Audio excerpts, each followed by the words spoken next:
Ouais, salut, c'est Chris. T'as vu le titre de la vidéo journal de bord? Ouais, je me suis pris une keltouse. Une keltouse, une gamelle, une vôtre, une luge, appelle ça comme tu veux. Je me suis cassé la gueule en fait. Ouais, un truc tout bête, bon. Tu vois que l'important, c'est pas la gamelle, le plus important. Si tu veux, c'était un matin. Bah, c'était ce matin, tout simplement. Ce matin, donc on est le 11 là. C'était ce matin. Et en fait, tu sais, quand je me réveille, je me suis réveillé à quelle heure il était? 5h, 5h15, je crois, un truc comme ça. 5h15 ou 5h30? Non, non, il était 5h pile, je crois, un truc dans ces eaux-là. Aux alentours de 5h, l'heure à laquelle je me réveille, d'habitude, je me réveille, puis tac, j'attaque mes exercices. Parce que j'ai une petite habitude d'avoir de l'énergie quand je me réveille. Sauf quand je prends trop de CBD. Voilà, là, c'est plus difficile. Bon, bref, je commence mes exercices direct. Voilà. Je commence quelques automassages de Qigong. Un ou deux, enfin, non, surtout au début d'ailleurs, début de ma routine, c'est j'oriente mon état d'esprit sur ce qui m'intéresse le plus, sur ce qui me motive, ce qui m'envie, quoi, tu vois, pour lancer la dynamique, d'abord psychique. Ensuite, après, je fais quelques, quelques exercices au niveau des jambes. Je veux réveiller les tensions de jambes, enfin les réveiller. Non, je veux les calmer. Le but du jeu, c'est de déverrouiller un petit peu le corps qui s'est ankylosé dans la nuit. Donc du coup, je me mets allongé sur le ventre, d'accord?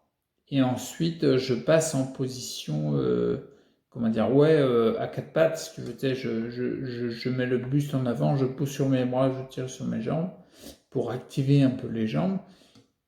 Je passe de position... Ah non, d'abord, non, j'y ai petit, bon, attends, je reprends. Je suis allongé sur le ventre, je fais la position du salut au soleil en yoga. Ouais, tu regardes sur le net, tu vois. Mais en fait, j'ai les bras tendus, puis je mets le buste vachement courbé en arrière, tout ça pour atténuer la lordose que j'ai dans le dos, que j'ai tendance à me courber, quoi. D'accord? Puis après, de cette position-là, je passe en position à quatre pattes. Je mets même les fesses sur les talons pour bien déverrouiller, même si c'est tendu, puis ça se détend au fur et à mesure. Bref, et je passe plusieurs fois de position 4 pas, en fait, les fesses sur les talons, puis après, je vais jusqu'à avoir, jusqu'à être tendu, position salut au soleil. Je remets les fesses sur les talons, position salut au soleil. Puis ensuite, après, je me retourne, je bouge mes jambes, je fais des massages de Qigong, puis après, je me lève du lit et je commence à faire du Qigong dans le fauteuil, quoi. Bref, peu importe, je ne vais pas te raconter toute ma routine, mais le fait est que ce matin, à la position pour me mettre à quatre pattes, je me suis mis à quatre pattes, mais j'étais un petit peu au bord du lit. Bah trop visiblement, parce que bah, oui trop. Et je me sentais partir à gauche, à gauche, à gauche, c'est le bord du lit. Sur ma gauche, c'est le vide, si tu veux. Ouais. Bon, c'est pas un gouffre de 4 mètres. Bon, enfin, quand tu te luges quand même, ça fait une petite hauteur quand même. Puis tu sais, il est un peu surélevé mon lit. Bah oui, histoire de bien se faire mal. Pourquoi pas, c'est pas con. Et donc, du coup, bah, tu sais, je me sens partir à gauche. Alors, tu essaies de rattraper par réflexe. Bon, au niveau des réflexes, tu sais bien qu'en sclérose en plaques, au niveau de la rapidité des réflexes, sur une échelle de 0 à 12, t'es à -7, quoi, tu vois. Donc, du coup, rapidité des réflexes, pas très rapide. Trop peu rapide, beaucoup trop peu rapide. Moi, je rattrape un peu, mais comme un con, je me remets à quatre pattes, puis je repars à gauche. Je rattrape un peu, je me remets. Puis j'ai été couillon, là. Je l'ai fait au moins 5 fois. Bon, bah, la sixième, je suis parti à gauche complètement, quoi. Je voyais pas trop comment mon arrière-train, c'est classe ça, comment j'étais placé, tu vois. Bah, visiblement, j'étais placé trop à gauche. Et puis, j'ai rattrapé donc une fois, deux fois, trois fois, quatre fois, cinq fois. J'ai rattrapé plein de fois en plus. Trop bête. Et puis, bah, je suis parti sur la gauche. Mais je me suis viandé, mais alors, une belle viande, hein. Je pense que si elle avait été filmée, ça aurait été viral sur YouTube. Parce que la vôtre, elle était assez spectaculaire. Je ne l'ai pas vue de l'extérieur. Et pour l'avoir vécu de l'intérieur, tout, c'est parti, les jambes en l'air, la tête qui a dû taper dans la table roulette, je sais pas quoi. Enfin, la taper quelque part, en tout cas, c'est sûr. Puis tu te retrouves en bas, bon bah, tu te retrouves en bas, dans l'état que t'es, quoi, tu vois. T'es un petit peu un tas. Ouais, parce que c'est pas hyper. Comment dire, c'est pas. Comment dire, un jeune, tu vois, un ado qui a pas de soucis, quand il tombe, tu sens que le corps, il a essayé de rattraper quelque chose. Bon, là, mon corps, il a essayé de rattraper rien. Il a rien rattrapé. Donc, je tourne en bas. Et puis après, bon, bah, tout de suite, tu te dis, bon, bah, comment je vais remonter, quoi. Bon, en même temps, je suis malin, tu vois. Je tombe pas fréquemment, hein. Mais quand je tombe, bah, je tombe, quoi.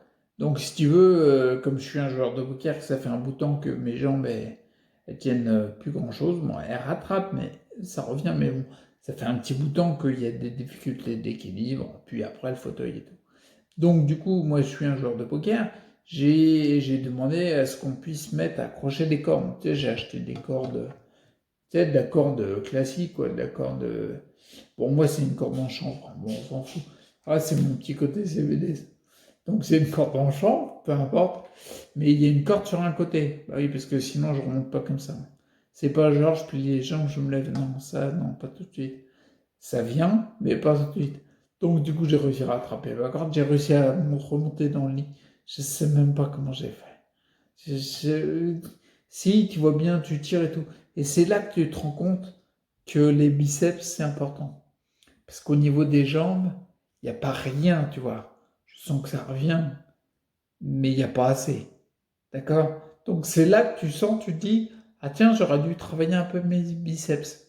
Ouais, parce qu'ils levaient, mais ils en chiaient un peu. Alors je sais que j'avais récupéré mes biceps quand tu vois les exercices que j'avais fait, notamment en 2017 et 2018.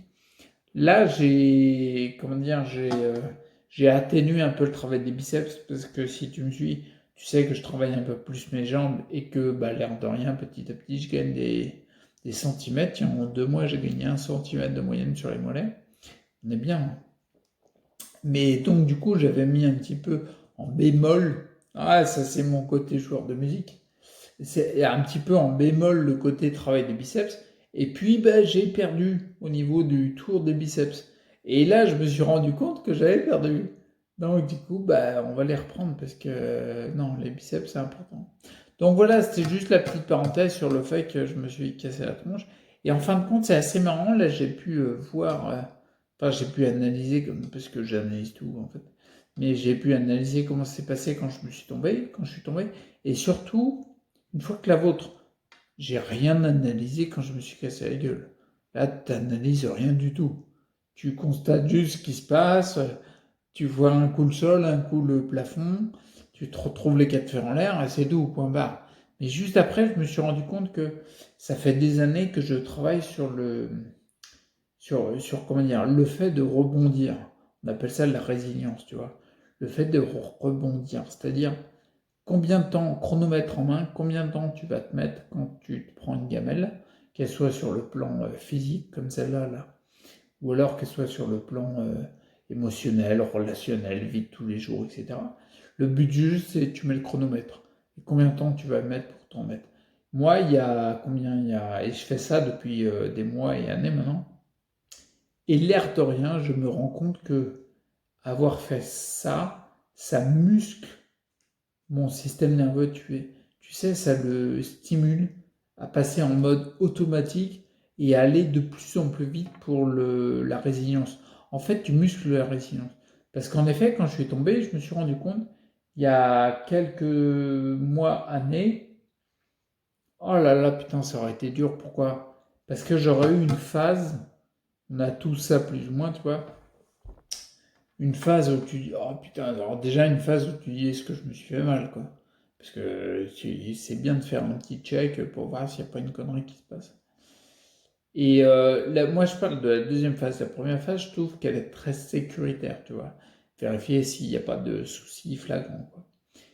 Et puis la deuxième phase, celle-là, je trouve qu'elle est amenée à être, plus on la rapetisse, mieux c'est. Tu sais, c'est le genre de phase dont je veux te parler. Je sais pas si tu vas te reconnaître, mais tu te dis ah, mais c'est pas vrai. Ah, je suis encore tombé. Ah, mais là, mais c'est horrible. Ah, puis heureusement, je ne suis pas fait mal. Ah, voilà. Ça, c'est la phase, en fait, quand cette phase-là, elle est grande, et moi je l'avais, plus cette phase elle est grande, comment dire, tu tombes, voilà, c'est une erreur, tu t'es planté, voilà, c'est la vie, quoi. Et tu t'es éventuellement fait mal. C'est une douleur, d'accord? On va dire, t'as la douleur d'être tombé parce que tu t'es peut-être fait un lion, et puis la douleur de tomber aussi parce que tu dis mince, mais c'est pas vrai, c'est pas cool de tomber, quoi. Mais plus la phase numéro 2, là, plus tu la gardes, moins elle est petite, plus elle est grande quelque part. Et ben en fin de compte, ce que tu vas créer, c'est pas, tu vas amplifier la douleur. La douleur qui est réelle, tu vois, c'est un fait, ça. T'es tombé. Bah voilà, c'est bon, quoi. Mais si tu restes dans la deuxième phase, tu vas créer ce qu'on appelle de la souffrance. Il y a vraiment une différence entre douleur et souffrance. D'accord? La douleur, c'est ce qui t'arrive, voilà, c'est ce qui t'arrive dans la vie. Euh, je l'ai cité Marc Aurèle, enfin la philosophie du stoïcisme, qui est, la phrase elle est connue, il y en a plein qui l'ont sorti, celle-là. Donne-moi la force de changer les choses que peu, la sérénité d'accepter celles qui sont et la sagesse de différencier l'une d'autre. Là, c'est la deuxième phrase, tu vois. C'est accepter celles qui sont. T'es tombé. Voilà, ça ouais. Maintenant, les choses que je peux changer, c'est comment remonter, quoi. Et là, je me suis rendu compte que mois après mois, et même en année, eh ben, la phase numéro 2 chez moi, elle est très petite. Parce que je me suis cassé la gueule, il n'y a quasiment pas eu de phase numéro 2. Tu vois, il y a eu quasiment eu. C'est-à-dire que là, moi, je trouve que c'est. J'ai musclé ma résilience à un petit niveau sur une gamelle, tu vois. La résilience pour se remettre en marche quand il t'arrive des trucs vraiment que tu n'attendais pas, difficiles et tout. Tu vois, l'air de rien, moi, j'ai eu quand même J'ai eu un divorce, une séparation, tu vas me dire c'est classique, enfin c'est classique, il n'y a pas de problème, je veux dire tout le monde le vit, je suis pas en train de dire moi c'est pire et tout, ça, alors ça, je veux pas de ça, mais ce que je veux dire c'est que ça a été quelque chose quoi. En plus il y a eu quand même un côté, on te dit qu'on va vivre ensemble et en fin de compte tu apprends au dernier moment, une fois que le déménagement a été fait avec les meubles et tout, que bah non en fait, non c'est pas prévu quoi. Ce que je veux dire par là, c'est qu'il y a eu, enfin, il y a eu, où je l'ai ressenti, peu importe, je m'en fous de ce qu'on dit, si c'est vrai, c'est pas vrai, tout ça, je m'en fous. Mais en tout cas, ça a été vécu difficilement, tu vois. Et puis, la pathologie qui est arrivée en 2013. Ça, c'était en 2015, hein, le divorce. Et en 2013, c'était la pathologie. Ouais, c'est-à-dire que j'ai signé pour avoir tout en quelques années. Mais après, on reste. Et ben, ça, ces trucs-là, tu as intérêt à développer ta résilience. Et l'air de rien, dans les petites choses comme une gamelle, par exemple, ben, plus tu travailles et tu stimules ta résilience, le fait de diminuer l'étape numéro 2, là où t'es, comment dire, tu vas amplifier le phénomène qui est déjà difficile par rapport à ce qui se passe, tu vas amplifier en toi, et ben en fin de compte, ça te permet de réduire ta souffrance. Carrément, voire elle n'existe plus, tu vois. Et là, j'ai été vachement content de voir ça après coup, tu vois. Je l'ai pas analysé, j'avais autre chose à faire, fallait que je remonte sur le lit, tu vois. Mais une fois que j'étais sur le lit, même pas, même si après, je suis monté sur le lit, une fois que j'étais allongé, je me suis dit, bon, bah c'est cool. Tac, j'ai enchaîné avec les exercices du matin, tu vois. Bon, je suis resté dans la position, je me suis pas retourné parce que c'était galère. Mais j'ai pas fait le quatre pattes. Je me suis dit, non, une fois c'est bon, tu vois. J'ai fait les automassages, après je me suis levé, non, je me suis assis sur mon fauteuil et j'ai été faire mon qigong comme d'habitude, quoi. Et c'était passé, et c'est tout. Par contre, si j'en avais parlé des heures, resté sur l'étape numéro 2, ah là, je suis tombé et tout. Puis, tu sais, quand il y a quelqu'un qui vient, tu vas re-raconter le truc, mais pas en smile, pas en restant focalisé sur l'élément le plus important. Le fait que tu t'es relevé, le fait que tu sois tombé, tout le monde tombe. Tout le monde a des galères. Tout le monde a des. Tu vois, je te parlais de séparation et tout. Mais tout le monde a vécu des séparations. Un licenciement aussi que tu comprenais pas. Tu t'attendais pas au truc, quoi, tu vois. Différentes choses. On tombe. Ah, ok. Le plus important, c'est combien de temps on va se relever. Et surtout, pas combien de temps on met à se relever, ça on s'en fout. Combien de temps on se met à se relever, ça mettra le temps que ça mettra. Par contre, combien de temps tu te remets à te mettre dans une dynamique autre que rester sur la gamelle, tu vois. Étape 1, tu tombes. Étape 2, tu vas, ah putain, disons, je suis tombé et tout. C'est un peu de la plainte et de la lamentation, ça. Et étape 3, bah, tu passes à l'action, tu regardes où est ton pouvoir pour passer à l'action, pour faire quelque chose. Peu importe ce qui t'arrive. Et franchement, le but du jeu, à mon avis, c'est vraiment de diminuer au maximum l'étape numéro 2, tu vois. C'est hyper important. Je voulais juste te dire ça par rapport à mes super boulot. Et je te mets un petit truc aussi vis-à-vis du Qigong. C'est-à-dire qu'en ce moment, le Qigong, je pratique depuis février 2018.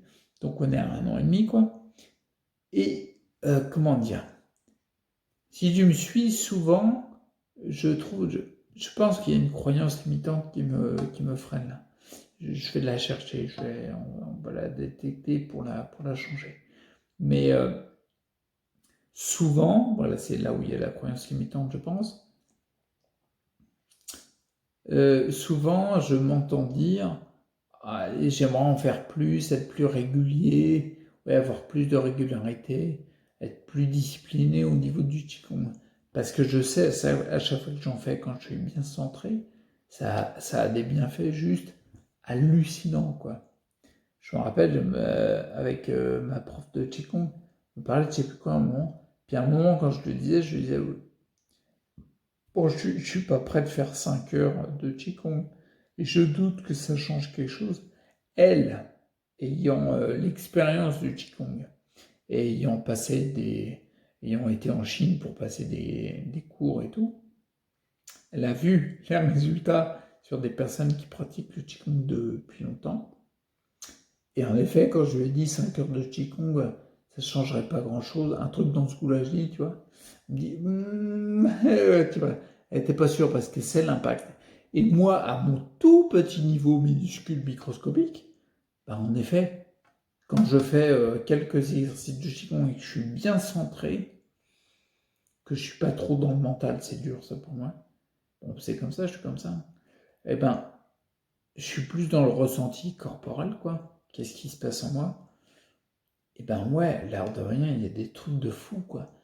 Je ressens des choses dans mon corps encore plus fort que quand je prends du Vapen ou CBD, tu vois. Et d'autres compléments, tu vois, je cite que celui-là, mais tu vois, je sens des choses aussi fort que quand mon acupuncteur met des aiguilles. Oh, des fois plus fort, ça dépend. Ce que je veux dire, c'est que je sens qu'il y a quelque chose de très puissant dans le Qigong. Et ça, c'est ça que je voulais te dire, puis je finis la vidéo.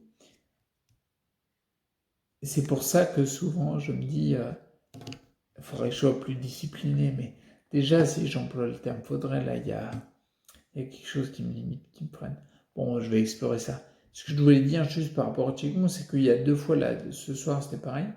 Il y a 2 fois, ça m'a fait tellement de choses de faire le Qigong. C'est vraiment très dur à décrire. J'aurais jamais cru que ça faisait ces choses-là. Il y a une fois, là, il n'y a pas longtemps, et là, ça a presque atteint ce niveau-là. Mais il y en a un, je ne sais pas pourquoi, tu vois. Des fois, on est étonné parce qu'on se dit les réactions qu'il y a de nos êtres, tu vois, il n'y a pas que le corps, quoi. Mais d'un coup, il y a des trucs qui vont se faire.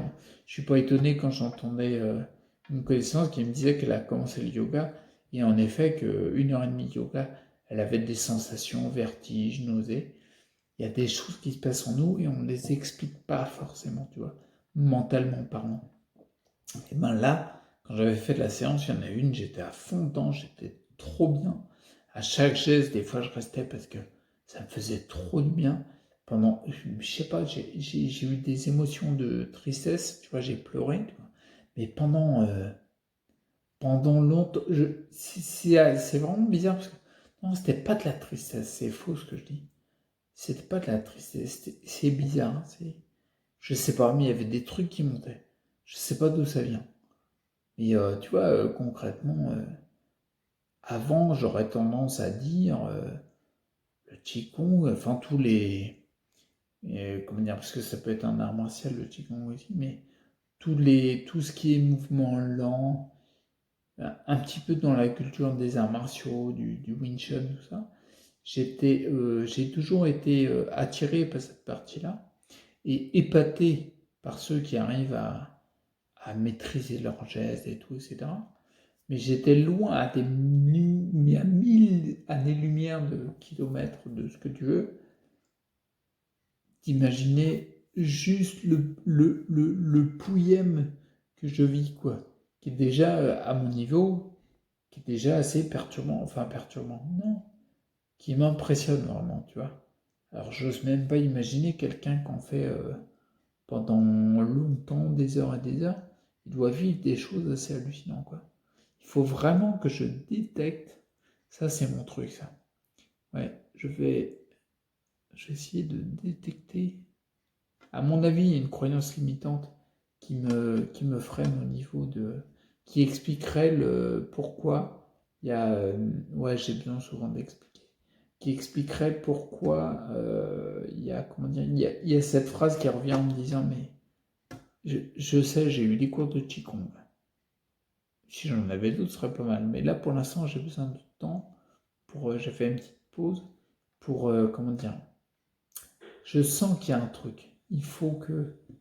Je sais pas. Je sens qu'il y a besoin que ma pratique devienne plus une pratique, quoi.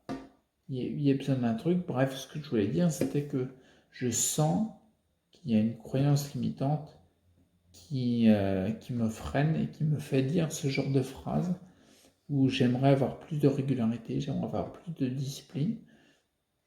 Mais sur le papier, quand tu regardes, j'ai tout.